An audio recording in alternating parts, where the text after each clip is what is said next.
Okay, Inappropriate Earl guest. As you know, I used to, back in the day of this podcast, used to just have my funny friends on, and it was really the glory days of the podcast. We strayed a little bit trying to get these big fat celebrities on, and I don't mean Ralphie May, but just people who could draw numbers.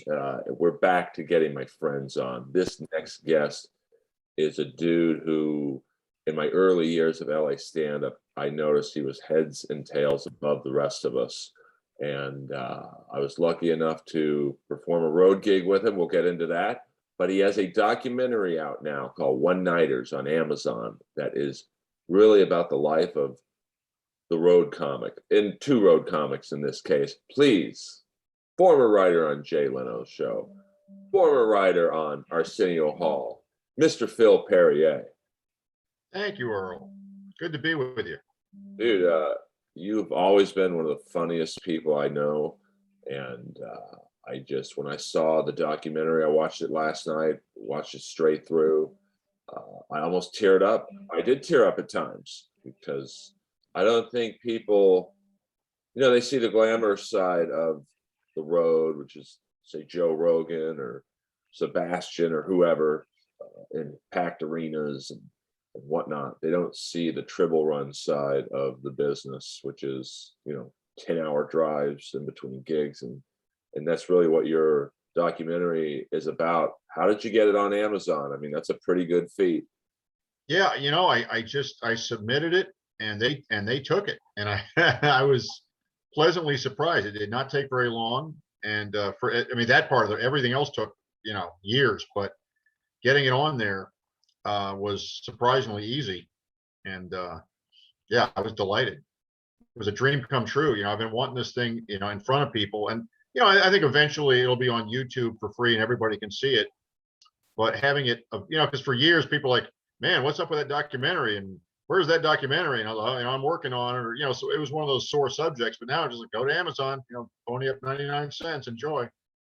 It's money well worth it. I mean, I think any comic should watch it, whether you're famous or not. If you're famous, you'll relive the glory days of the struggle. And Billy Gardell's in it, legendary comic from Pittsburgh, and many other comics. Just Dave Tribble, Bob of Bob Hart's Abishola, right? Yeah, he's done so many things. But Billy Gardell has turned into the modern day Emmett Walsh. Like, his resume is just TV shows, movies, and even he is rich and famous. Yes, I bombed in front of him once at Michael's Pub in North Hollywood. I haven't talked to him since. I've done some bombing in North Hollywood myself. Well, I often tell people, if you want to find out what a Tribble Run is without doing one, just drive around Michael's Pub in North Hollywood for about 12 hours. Get out of your car, do a set, and then drive around again for 12 hours, and that's a Tribble Run. Yeah. It's funny you mentioned, because Jason Rouse, the guy that edited it, showed it to some comedian friend. He lives in Portland, and he showed it to some comedians, and he almost invariably said the same thing. It's like they all kind of got choked up, because it's like they all recognize, wow, that's my life. I've been to those gigs, and I've stayed in those hotels, and it just, every comic has been through that baptism of fire, that sort of minor league type of gig, where it's like you're saying, long drives, low money, but sometimes when you're on stage, the magic is real.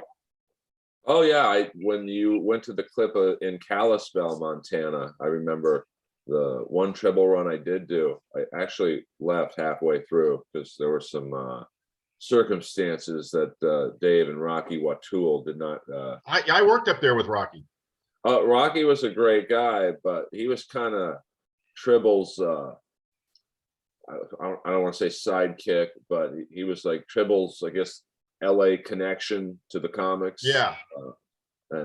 Rocky told me, oh yeah, off nights are covered on the road. I thought, okay, that makes it a little easier to digest. Covered in what way? Like a per diem? Well, yeah, it was like a 3-week run in my case, 2 days before, and this is just giving the general public an insight into like a Tribble-like run. Dave calls me up and says, "Yeah, the first week's canceled." I was like, "Oh, Damn. gee, I would have liked a little more notice in 2 days." But okay, and then so this last 2 weeks were, I think it was 6 shows in 10 days, and Yeah. routed like Stevie Wonder had put this tour together. Yeah, I know. I know. I think one night was in Montana, the next night Idaho, and then the next night back into Montana. Yeah. And then Dave was like, "Well, we don't cover the off nights, right?" I'm like, "No, I didn't. Rocky told me you did." And he's like, "Well, what you do, Earl, is you go to the hotel the day before and just hang out in the lobby, and then go to a strip club for a few hours, and then next thing you know, it's the time of the show." It's like, a what? Good God. What the hell? So The Jack Ruby method, I guess, is. yeah, it's like, hey, this isn't gonna work for me. And Good God. but those memories came flooding back, and then, like I Yeah. told you in message, the last 2 gigs in Elko and Winnemucca, I went up to that reception area. I think it was the Winners Casino, and I remember that girl. Like, it was like, Oh man, wasn't she? She was like a doll. what a great personality. And then She almost looks like she must have been a plant, like she's an actress, but no, that was the girl that worked there. yeah, and then the ball. I remember the gig was like in a, not a ballroom, but it was like in a some type Like kind of, of a conference room. yeah. And then they would just, and the chairs were like, the first row was, I don't know, 30, 40 feet from the where they had the mic. Yeah. And I survived. I probably wasn't ready to feature for anyone back then, but Roger was cool, and I cried a little bit when I looked him up and found out he had passed. Yeah. Golly. Because he was a weird road comic. He was, I should say, one of those weird type of celebrities in the 70s. It was like a white Nipsey Russell, where he was on like the Hollywood Squares, but like you didn't know what he did. But he was, but that so many memories came back, and Yeah. knowing that you and Dan are friends, Oh yeah. was do you think you could do a type of run like that, which in the movie was 5 weeks, 33 shows with a stranger? Well, I mean, after driving with them for 5 weeks, you know how it is. You know them inside. You know about their wife and their kids and their kidney operation, and so they start out a stranger, but by the end of it, you're either going to be good friends or you're going to hate each other with a white hot burning passion. Well, Because because I will say, there was Dan and I, and then David Oyster, the guy who shot the film, the director. Dan and David damn near came to blows at one point. And I think we're in Astoria, Oregon, and David was trying to shoot some stuff while we were driving around town, and Dan was on the phone with his dad arguing, and David just got pissed off, and he was like, we're trying to shoot a movie, and next thing you know, they're in the middle of the street shouting at each other, calling, I'm going to beat your ass, motherfucker, and all that kind of stuff. And I was just thinking, good God, I wish I had the camera and I could be shooting this. But it went unshot. But they kind of patched things up after that. They kind of got along. But I think if David Oyster could have killed Dan and buried him in a shallow grave somewhere in the wilds of Montana or Washington or Oregon, he would have. But we got through it. well, I think that all the driving and the lack of sleep, you're in beds that are pretty nasty, makes you almost delusional. Yeah. Oh yeah. Puts you in like this X-Files state of mind where Yeah, you're dehydrated, exhausted, confused, yeah, road ration.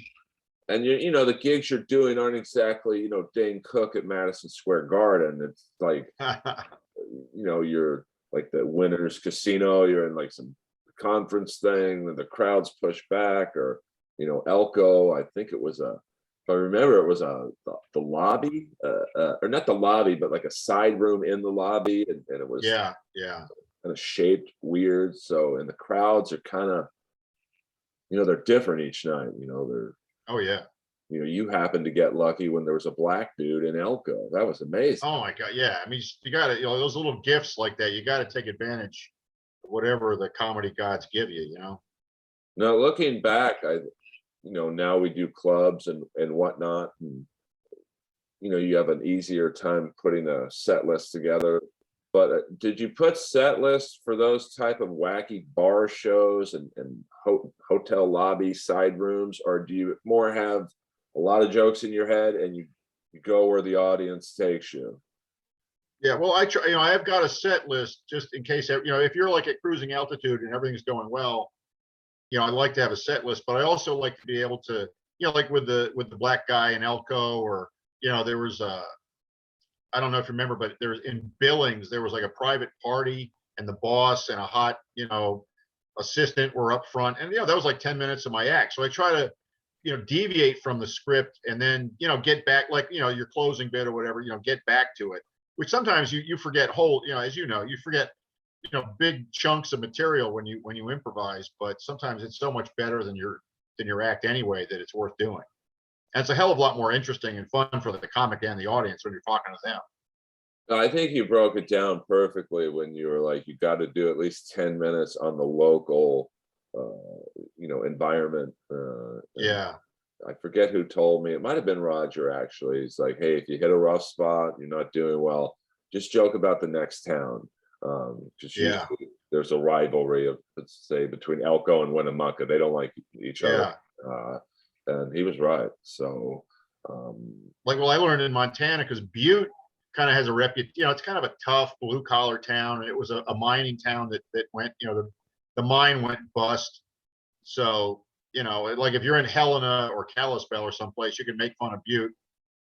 And I made the mistake of always I made fun of Butte in Butte, and I always wondered why my sets weren't as good as I wanted to be there. It's because I was always bad mouthing towns, like Evil Knievel's from Butte, and when I'm there, I want to strap a rocket to my ass and blast myself to Anaconda, and I would get a laugh, but I think they also kind of got a chip on their shoulder, like, hey man, don't mess with Butte. And frankly, I'm lucky to be alive. Oh, well, we did that one gig together in Sholo, Arizona. Yeah, Where, the White Mountain, the White Mountains of Arizona. Well, I think and this just goes to show you the feelings and whatever you get from doing one gig. I think it was just that one gig we did and drove back. Yeah, we drove. I mean, that was like about a 24-hour round trip. I just remember on paper it looked like about an 8-hour drive, and for whatever reason, in the mountains. Yeah, took us probably 13, and I was looking back, I was pretty nervous to be opening up for you because I probably didn't have a half hour at that point. As I recall, you did well. I survived. No, you're being humble. You did better than survive. But I mean, I think I felt bad because the whole car ride up there in the mountains, I had this horrific gas, and I remember that the morning, because I think we drove through the night, and in the morning I heard like this popping sound. I was like, is that because you had a nice car, it was the Explorer or whatever. It's like, man, his car, it couldn't be, and you just get bump bump bump bump, and I was like, he's farting, and it went on and on and on, and I was like, that's got to be the longest series of popcorn farts in the history of humanity. And the smell of the car after about, I don't know if it's because of the altitude, but I remember you asked me to stop off at, there was this weird general store like halfway up the mountain, like I guess there's 7-Eleven. He's like, hey, we got to stop. And I'm like, oh, do you need something to drink? He's like, no, I just got to get out of this car for a few minutes. And I don't remember that, but I was probably dizzy and brain damaged at that point. So, well, that's the thing. I think we got up there. I'll never forget. It was on a Monday night, so I think I picked you up Sunday night at, I don't know, 3 or 4 in the morning. We had planned it where we'd have a few hours of sleep, and I think we ended up getting maybe an hour sleep because it took us so long, and we went right to the stage. Yeah. I remember the intro I got. I think the guy called me. I think he asked me if I had any credits, and I was like, no, not, just say I was in stage. I didn't. I mean, this is 2001. I had nothing. I just say I was in Star Wars. And for my really first road gig, he's like, hey, you're gonna love this guy. You've seen him in the movie Star Wars. He played Stormtrooper number 700. And I was like, oh boy. And I just He was in remember that. Citizen Kane. Why not? Stuff like, Open for Al Jolson, Earl Skakel. hello, my baby. But on the road, I think whether it's right or wrong, it's your TV credits that they usually make a big deal out of. So if you don't have, Yeah, hey, this guy's yeah. funny. Well, like when I'm watching the documentary, I noticed that my intro is he writes for Jay Leno, which was true. You've seen him on Comedy Central. I was thinking, no, I've never. I must have been telling people to say that just because back in those days, everybody, except for me, apparently, was on Comedy Central. So I was like, well, they're probably not going to check up on it. So because I was the same way. I had so little TV credits that now, I've been on the Arsenio Hall show. I mean, I could go on for, the Arsenio Hall show. There was that appearance on Arsenio, but yeah, back then I was a little light in the resume myself. And I want to get to that Arsenio Hall appearance because I started thinking of that, and that almost made me cry. I get emotional when I see really cool things happen to my friends, and at that point, when you got Arsenio, I guess you'd say, and we're the same age, so this isn't like a roast battle, dig. I think you're a little younger than I am. Barely, but we were All right. to get on TV for your first time as a stand-up as an older white comic is like that. I always tell people now that's the worst category you could be. It's just a semi-good looking older white dude. It's just Yeah, you lift up a rock in LA and three guys like that come slithering out. I mean, you either have to be grotesquely fat, a minority, missing a arm, A hook. Yeah. you have to be like that guy or girl we could cast as the next Fat Albert, and then Yeah. they look at you or me. Okay, he could maybe play pedophile number 2 on Law and Order. We are generic. But you are, yeah, I guess, to a casting person. But so what was that like? And this has nothing to do with the documentary, but like to get that first shot, it made me. Oh my God. Well, because I got hired to write. I was writing for Jay Leno, right? And one day I got 5 jokes as a freelancer. So I'm making like $75 a joke. I'm not on the writing staff. I'm not in the union. I'm barely scraping by. And one night I got 5 jokes on the Tonight Show. And I'm thinking to myself, okay, if I got 5 jokes, so he's got like 25 jokes in this whole monologue. What the hell are the staff writers? So I called, Jay actually took my call and I was like, Jay, give me a job, man. I got 5 jokes on last night.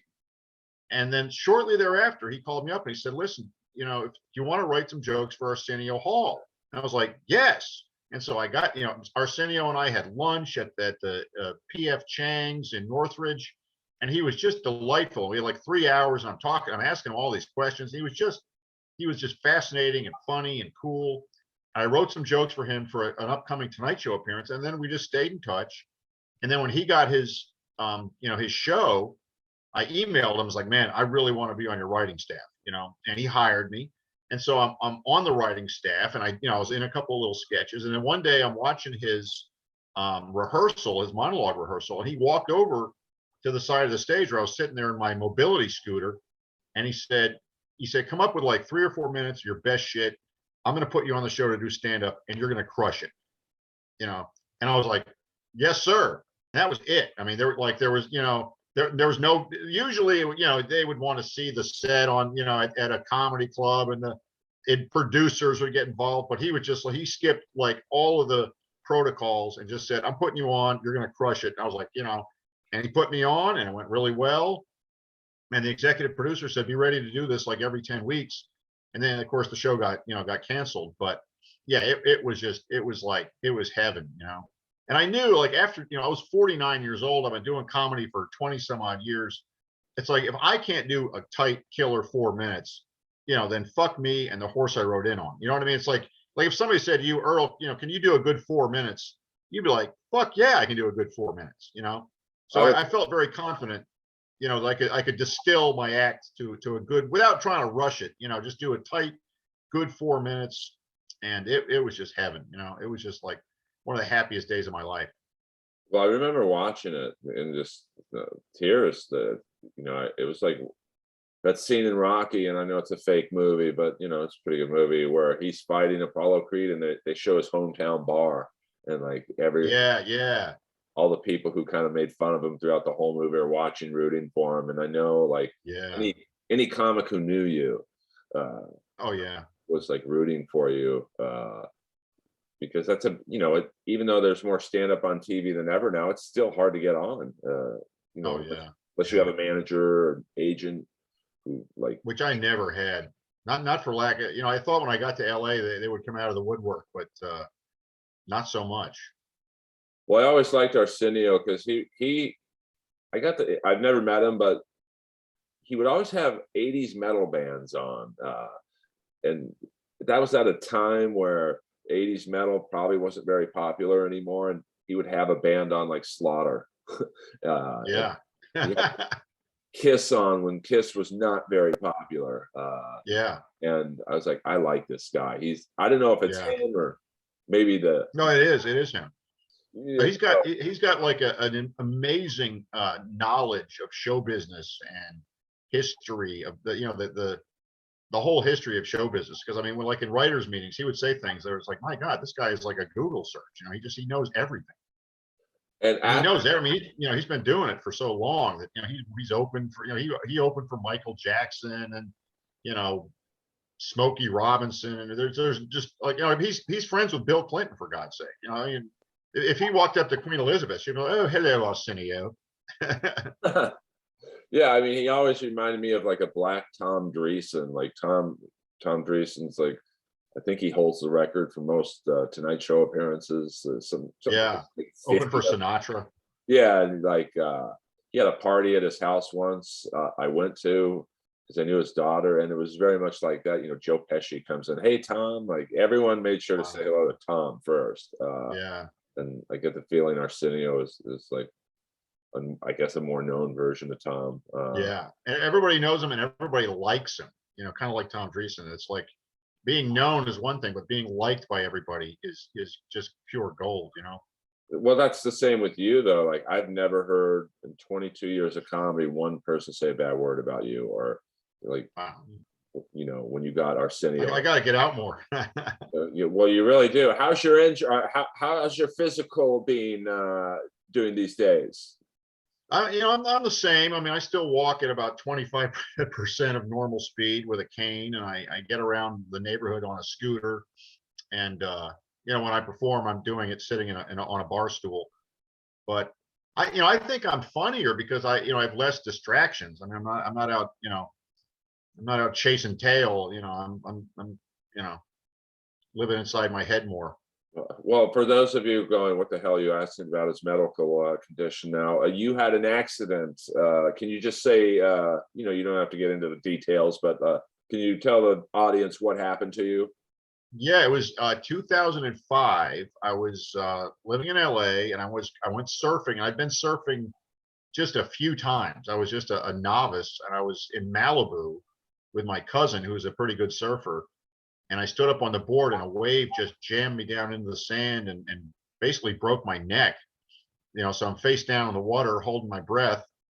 And then luckily there was a guy on the beach throwing the frisbee who saw me and came and flipped me over and saved my life. And I'm still friends with him. He was an English guy, and I'm still friends with him and his buddy who were there on Facebook all these years later. I wish him happy birthday and periodically, remind him that, hey man, wasn't for you, I wouldn't be here. And did that make doing the road? I mean, doing the road, if you're in perfect physical condition, like I'm myself in like almost a bodybuilder like condition Yeah, internal. no, you're like Hulk Hogan meets, Stallone. Yeah, minus the HGH and roids. And much younger. Well, not barely. I was making fun of Sting, the wrestler, the other day because he's my favorite, and he's still wrestling. And my buddy looks at me and goes, "Earl, you're only 8 years younger than Sting," and that kind of drove it. But And Ric Flair went till he was like 70, right? well, he did it because he needs the money. Like it just came out yesterday. He's going through his 5th divorce, and yeah, that'll do it. well, yeah. I mean, I know guys who have one divorce and they got to do the road. They're probably Yeah. calling Tribble up going, please don't retire yet, Dave. I need that, you know, Medford, Oregon gig. But doing the road if you're in great shape is exhausting, because you're usually in a car for, minimum 5 hours, probably closer to 10 to 15. Did Yeah. that hamper your ability to do gigs like that were in the one? Yeah, I mean, like doing stuff like Tribble gigs and those kind of one-nighters. Frankly, I don't do them anymore. Now, I'll do a casino gig or I'll do a corporate gig. I mean, it's got to like pay, and it's got to be worth my while for me to suffer, and experience all the pain of walking and schlepping around. So I look at my practice now as like a boutique. I do less work but better gigs. But Well, I mean, I'll tell you what, I mean, I built my act doing just those kind of one-nighters. I mean, that you want to build an act, that's how you do it.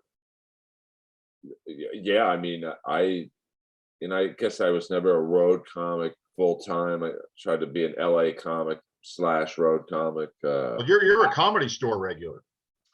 Yeah, and that's cool. It's hey, listen, it's great. But That's it's the greatest club in the world. yeah, no, not a day goes by where I walk my dog and see my name. And I had to wait so long, Phil, that my name's on the front of the building, so it worked out. Wow, that's so cool. But it's like the road. It's what you make of it. Yeah. There's a lot of comics we know who are paid regulars, and they just think the whole city of Hollywood's going to give them the keys, and it just doesn't work like that. Yeah. Uh, Yeah. I think now is a time where you could put out a documentary like One Nighters on your own. I mean, I'm sure you had help a little bit, but I think it's never been a better time to create your own content, whether it be YouTube Yeah. or the 50 streaming services that need content. Yeah. Cause I mean, I tell you what, I made a feature-length documentary with, the Judy Tenuta and Billy Gardell and all these, heavyweight comics. And I mean, I think it holds together really well. And I'd never been to film school. I had no budget. I eventually spent a nice chunk of my own money to get it properly edited. But yeah, I mean, if you, it's like it starts off with a dream, with a concept. And if you just don't let up on it and never give up on it, you can make it happen. Had I known how hard it was going to be and how long it was going to take, I never would have started it. But thank God, I didn't, I was just pig ignorant. I mean, like I said, comics should listen to it, no matter what their success. I mean, I think Russell Peters would enjoy watching this, and then any beginning road comic. And I know Tribble's retiring, but there will be. Is he really? That's what I heard through the grapevine, that he's. I know. I will bet you I'll bet the pay, because back then that was $100 for the feature and $200 for the headliner. I will bet you that has not gone up a penny in the intervening years. Well, it's weird though. And it goes to show you the naivete of most people, definitely myself. When Rocky was like, "Hey, it's $100 a gig," I thought, "Oh my God, that's crazy. That's a lot of money." That's. I'm going to get rich. I really thought that, and I think it was at the time, the first week wasn't canceled, so I'm like, okay, that's I think 9-10 gigs. That's like $1,000. That's great. Yeah. Gas prices weren't horrible, and then maybe 6 hours into the drive, when a swarm of bees came into the car. The headliner was sleeping in the back. His buddy, who was probably a worse comic than me, but he was really good with women. That's why he was the MC. This guy was like a Is he from LA? Yeah. He didn't really do stand up, but I think the headliner wanted him around because he was like a baby John Stamos. He looked just like him, and so when me being the feature act, I had to dig a hole many a night when he was just picking up girls as his warm up. And I was like, oh my God, I'm going to lose a lot of money on this trip. We're already, and I made 1,000, or no, I made was it $600, and I probably spent 800 on gas. And you had a gigantic car too. I'm sure it was a guzzler. Yeah, I had a Ford Expedition, so to fill up that is minimum $80. Even back then, oh my God, decent prices. So I remember the last time I gassed it up to come back to LA, I was like, what a disaster this was. This is no more triple runs for Earl. But I think You Dave. know, you were talking about the girl, Meg. When I worked with Rocky Watul, who we won't name his actual name, Rocky Watul, but man, women were on him like a cheap suit. You know, I mean, I was like the Elephant Man. I mean, they just like knocked me out of the way to get to him, and I was the headliner, so my ego was badly bruised. Well, that was probably the funniest part of the documentary was you making out with that girl at the bar. That was an act. That's a true story. Oh, We really, connected, man. That was well, love. well, and then the next shot is you opening up the door in the hotel, looking like you just done 10 rounds with Razor Ruddock. And that was like the dumpiest little motel. Yeah, I don't know. You ever notice, like, when you're on the road, you get lucky when you're in the absolute shite hole motel. When you're at the brand new Red Lion, nothing happens. But when you're in some, crack motel, that's when the ladies, show up.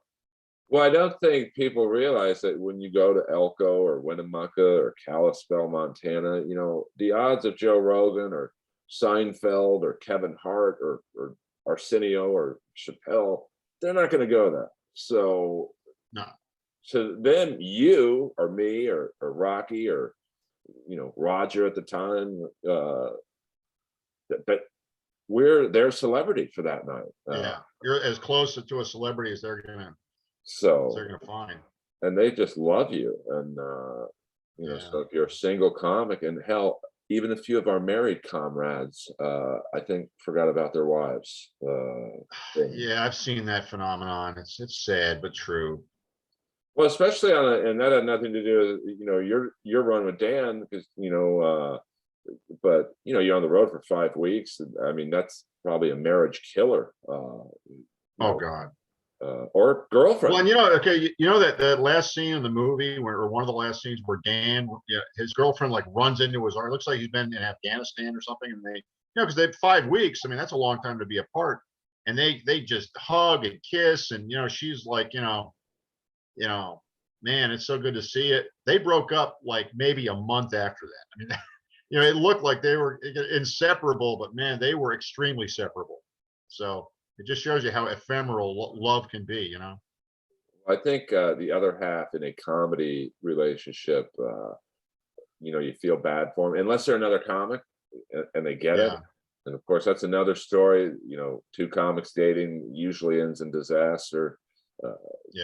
Sometimes it works, like in Natasha and Moshe Kasher's case, because you get each other. Like you get, hey, I'm doing a trip. Jerry Stiller and Ann Mira.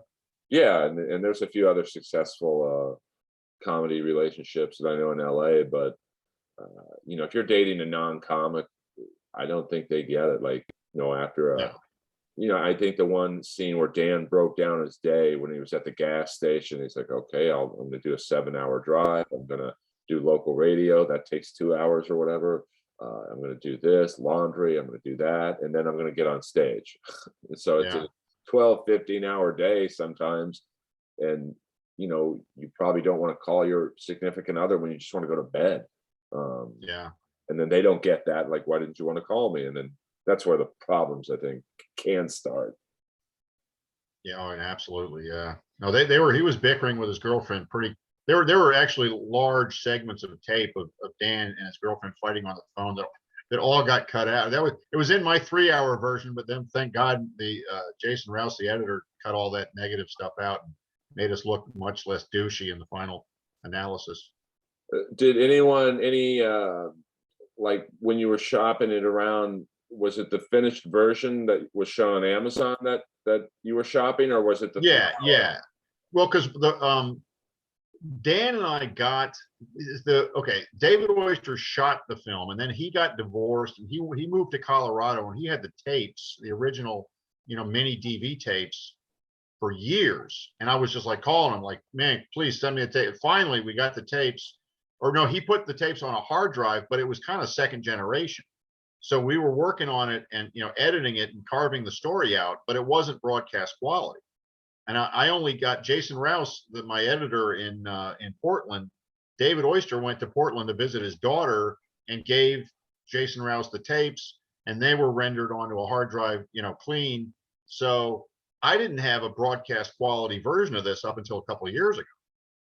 So it was like really driving me to distraction that I had this really cool movie, but it was so low def that nobody would even think about it. I wouldn't think about trying to sell it around until finally I got the original tapes, and that was the thing that made it possible. I mean, I don't know why, for some reason, I got the feeling that what you guys went through in selling it was the same thing I know Stallone went through in trying to sell Rambo, which is like, dude, no one wants to see a movie about a crazy Vietnam vet, who's come back to, America feeling like a loser. And I'm sure people, and you tell me, like, dude, no one wants to see a documentary about two comics, that we haven't heard of it. If it was Arsenio and, Kevin Hart, yeah, that'd be funny. But you and Dan, Yeah. did you run into any resistance, like nobody knows who you are type vibe? Well, I mean, I was hoping that having like people like Jay Leno and Billy Gardell, and I don't know if you knew Tim Wilson, the guy with the cowboy hat. Oh. I thought his insights were the best of anybody in the film. He was just he has since passed away, and the film is dedicated to him. But he was just so funny, and he loved comedy so much, and he was so good at it that, to me, I hope people are going to come away with it and Google him and look him up on YouTube, because he's got a wealth of great material, none of which is in the movie. Just him talking is in the movie, which is entertaining enough. But I'd like to see people get turned on to Tim Wilson and Daryl Rhodes and Jerry Farber, and if people aren't aware of Judy Tenuta, they should be. But these are like serious heavyweight comics. Oh, I mean, Tim Wilson is he's iconic to any comic. Yeah. I guess you'd say he's a comics comic, which is Yeah. And he was a guitar act, because you know how persnickety we are about, guitar acts are all hacks, but he was a freaking brilliant guitar act, and his stand-up without the guitar was brilliant, and then with the guitar, his songs were just hilarious. I mean, I think he would have been a household name had he lived a few more years. I really do. I mean, I feel the same way, and usually I don't like to mention names when I'm saying they could have been bigger, should have been, but Larry Bubbles Brown, who is a Northern California. Brody. Yeah, Brody was. I know you were friends with him. Yeah, I mean, he was supposed to do my podcast the day he, killed himself. I was like, you couldn't have waited a day. Couldn't he have just done the podcast and then killed himself later on that day? I mean, or even better, do it on the air. Man, you want to talk about going viral? Absolutely. I'd be in Austin with Rogan right now. But it's so weird in this business who makes it and who doesn't. And you could tell at one point in the interview, he was talking about his LA experiences, and he looked up off the 110 and he said, go to where people like you, or I forget the and which meant the South for him. And I'm sure it's such a double-edged sword to be I don't know if famous is the right word, but be a well looked at road comic, or be an LA industry comic, like because I think I think that was it. I mean, he went out there to try to become the next Jeff Foxworthy or whatever, have a sitcom, Rodney Carrington. And then, after a while, he's like, no, I'll go back to the South. I'll do, radio. I'll do Bob and Tom. I mean, that, like Larry the Cable Guy. I mean, he became, the highest paid comic in the world, mostly from like that kind of morning radio. And now, he's a household name. I mean, I never understood, because I think a lot of people don't remember Larry the Cable Guy when he was like a regular looking. Dan Whitney. Yeah, he was just like almost like us, just doing regular jokes. Yeah. Either I'll guess a manager put it into his head, hey, dude, just wear the cutoff flannel shirts, the jeans with the boots, and the jeans under the boots. I think because I worked with him at the Punchline in Atlanta like years ago when he was still Dan Whitney. I was opening, he was middling. Diane Ford or somebody was headlining, and I was talking to him, between shows one time, because I mean, when he would, because he would at that time he would do about 5 minutes of his act was Larry the Cable Guy, and it killed. And I was like, man, you ought to just do your whole act as Larry the Cable Guy. He's like, yeah, I know. I'm calling these radio stations every morning doing it. And he would get up like at 4 a.m. and every day of the week call radio stations for hours. I mean, he worked it like a day job. You know what I mean? He was brilliant. It killed. And so it just, I think the audience basically told him, you got to just do Larry and, let Dan Whitney be Dan Whitney, because yeah, I mean that. And then I don't know if you remember, but like every comic and their brother started becoming a character. I mean, there was like, Joey the fishmonger and, Stevie the milkman, and nobody broke big like him, because you can't just do that. But I think it's like authentic to him. I mean, he's not really necessarily like that, but it was such a defined character. He sold it so completely, and it was so him when he was doing it, that it just killed, and the jokes were good. Well, I just remember walking into I was doing some road gig in Lake Havasu, the bar gig, and Yeah, I've done that one. I went into the Walmart just to kill a few minutes, and the whole right side of this Walmart was Larry the Cable Guy underwear, Larry the Cable Guy, the hats, Merch. and I'm like, okay, now I get it. Like, I guess I would, Yeah. he reminded me of like a regular like an 80s metal guitar act. So many of the bands I like, the Poison, the Rats, they all played like classically trained music and were making no money. And then they put some dye in their hair and play a pink guitar with assless leather pants, and they're literally marketing. Yeah, no, it's like, look at Kiss, for God's sake. Yeah, I mean, I'd like to say I'm the Kiss of comics. Not the best comic, but I sell it. Yeah. So, I can't believe Kiss is still touring. I think they played the Last Supper. So how much, like you and I think, fall into the same boat. We're not exactly social media darlings. How do you market yourself in an era of social media darlings? Like, I think you got to just do your best. Like, I'm going to just pimp this film on social media to the best of my ability, and take my lumps. But yeah, I wish I would have been. I wish I would have been paying more attention. 15 years ago when MySpace came along. Oh, sure. I mean, I remember I got to the MySpace party a little late. I was like, hey, if it worked for Dane Cook, it worked for me. And, yeah, exactly. Yeah, Dane Cook became rich and famous on MySpace. Yeah, well, he lucked out because I think his initial, I'd love to know if it was either him or I'll assume the great Barry Katz told me there's this site called Napster. It's going away, but if you get in there now, you can really milk it. And he was really, I think, the first comic who utilized Napster. By putting his clips on there, and Napster was very popular with college kids, and MySpace, he blew up. So is it hard for you? Like, you're a jokesmith and like you're a comic. Is it hard for you to go, oh man, I got to go on Instagram and it doesn't come naturally. It's not my forte, but I worked so hard on this film, and it's I feel so strongly about it as my baby that I'm really gonna force myself to learn what I got to learn and do what I got to do to try to just promote it to the best of my ability. Well, I mean, I had to have you on, and I know it's been, one of the sad things about comedy for me anyway, is like, I consider you a good friend, but I haven't seen you in years, just because it's been too long. You get into different circuits, and, kind of like how I fell out of touch with Roger, and then, he departs Earth, and I didn't even know it.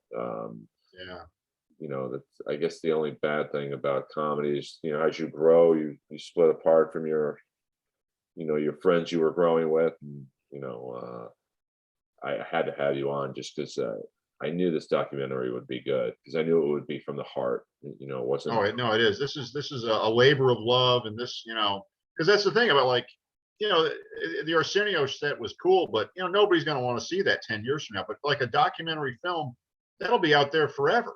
I mean, 100 years from now, some some guy in Norway trying to look up porn is going to find my film and watch it, you know? Yeah, he'll see one-nighters and just think it's about Yeah, an anal gangbang. sex. Yes. After you did Arsenio, because I want people to see the better side of the business too. Like, did you find your road work got better? Like, you didn't have to do the Elkos and the Winnemuccas of the world.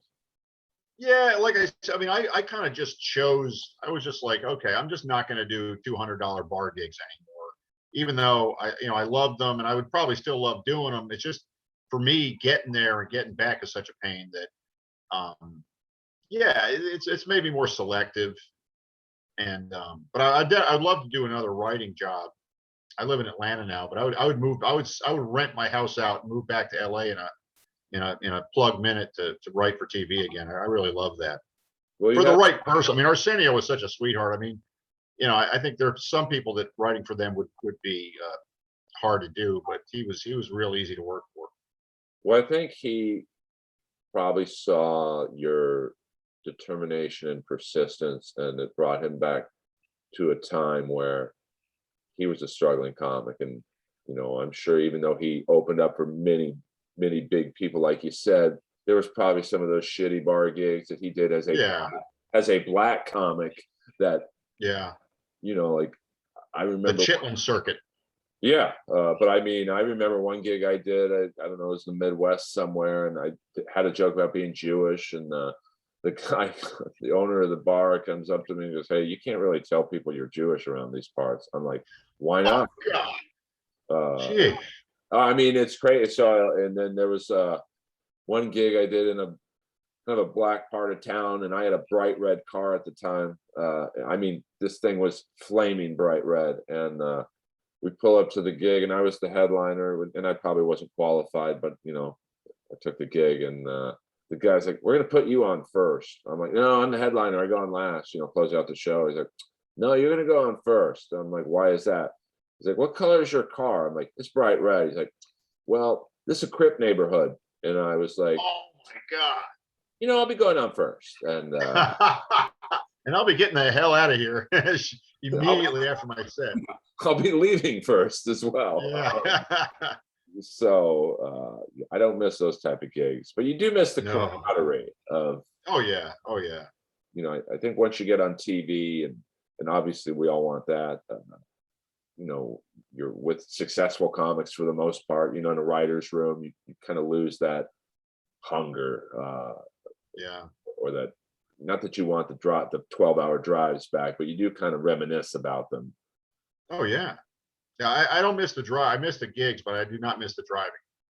Oh, I'm telling you, that Sholo gig we did was what, about 20 years ago, and I can remember how dreadful it was. Like, we're still doing it. Yeah. But Phil, this was amazing. I wish Thank you. you. It's a good pleasure, Earl. I mean, I've always been a huge fan of yours, not just because when I first moved to LA, you had a hot blonde girlfriend with very large mammary glands, and I was like, I like these kids. They're just there's something about this Earl and his girlfriend. I just like. I mean, I always liked you. Well, I learned a lot from her, just from the standpoint of she at the time, and still does, even though all the original members are dead. She manages Motorhead still. Right. Yeah, you were like Lemmy's personal guy. I was his valet for. Wow. I still. Boy, I'm sure there's stories you can't even tell yourself at this point. I can't, Lemmy wouldn't mind, because he was so like, I took him to the dentist once, and he's like, "Hey, can we stop off at Gil Turner's, which is a legendary liquor store on Sunset?" It's like Charlie Sheen goes there, so it's good. And he comes out with these two gigantic, they look like baby kegs, and he opens them both and says, hands me one. I'm like, "Dude, I can't be like, I don't drink, Lemmy."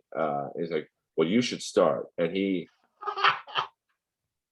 from West Hollywood to Westwood, which is where my dentist was, it's a 10-minute drive tops. He had finished both beers. Good God. And his breath was out of control. and his BO from years of doing speed, he had ruined his sense of smell. So Oh. he didn't really know he had BO. So I dropped him off and I pick him up. Like, he was there for 10 hours. I mean, Oh my God. his dental stuff was just like, any road comic had a better mouth than Lemmy. And the whole office smelled like Lemmy. I mean, it was, but I learned a lot from watching her manage them. And obviously they were getting theaters and some stadium shows. Like, okay, that road seems pretty cool. But just, I root for this documentary, Phil. Where can people find you online to add you and follow you? Okay, I'm on Facebook. Of course, the movie's on Amazon, One Nighters, and I'm on Twitter. But yeah, just Google Phil Perrier and watch the movie, and then Google Tim Wilson and Jerry Farber and all these cool people that and everybody did this. Nobody got paid. Jay Leno, I asked him to do it. He didn't hesitate. He was he sat there for 45 minutes after a Tonight Show taping. He would have gone on longer. It was just it was a breathtaking thing to see people who really love stand up. Like Billy. I mean, they just hopped on board, and it really blew my mind. And now, as a good cliffhanger of sorts, do you still talk to Dan Friedman? Yeah. He is living in Ohio. He moved back where he came from, and he's excited. I think he gave up on this thing ever happening, and so he's delighted that it's out there. And I got this kind of dream that like he and I'll go and do the whole 5 weeks again. Except this time we'll have like an opening act. It's got to be diverse, because if you notice, the film's a total cracker fest.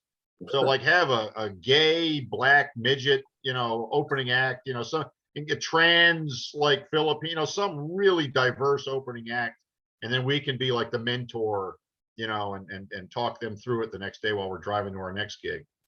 Well, like, you made fun of the one guy who seemed like a cross between Sloth from Goonies and Ned Beatty in Deliverance, giving you bad intros. Oh, yes, Greg. And I don't know if he's still out there, Coos Bay. I hope Greg's he's probably still emceeing that Triple gig. But it's so important in these type of road gigs, bars and non-traditional comedy venues, where they're playing pool and video poker, that the MC or the host is somewhat talented in the art of getting a room to, hey, stop playing darts for 2 seconds, comedy's starting. You're gonna get bad intros, and they're gonna mess your name up, and you just got to get used to it. Yeah, but I mean, I remember when I was doing Pogo's Comedy Cabaret in Doylestown, I had the same point in my life, very few credits. I think I was in the movie Benchwarmers. That was like legit. And I told the MC, who I knew was pretty great. He was like a black version of the guy from Coos Bay. Like, I could tell he's going to butcher this. I said, Earl Skakel, Benchwarmers. And, because, crowds hear any movie or TV credit, they'll give you a little bit of leeway. He brought me up as Ernie Styles, and you've seen him in John Schneider, not Rob Schneider. John Schneider's The Bun Warmers. Like, what? John Schneider, the guy from One Day at a Time? But dude, I root for this so much, and it's so good to catch. I wish we had gotten up sooner, but please, everyone, Google Phil Perrier, get all his social media, all listed. Dan Friedman as well. That's Friedman with a D. And watch the One Nighters. It's on Amazon. Might be on YouTube, but this is what I wanted to do this podcast for. It's, what is it, $2 to rent? I think it's 99 cents to rent it on Amazon. So it's literally under $1. And this is how guys like Phil and Dan and myself, puts a little change in our pocket, and maybe funds the next endeavor. Yeah. So Phil Perrier is the best, and please follow him and like his shit, because he is the definition of persistence. Arsenio saw it. Now I want you all to see it. Phil Perrier, we'll talk soon. Okay. God bless you, Earl. God bless you, Phil. Take care, man. You too.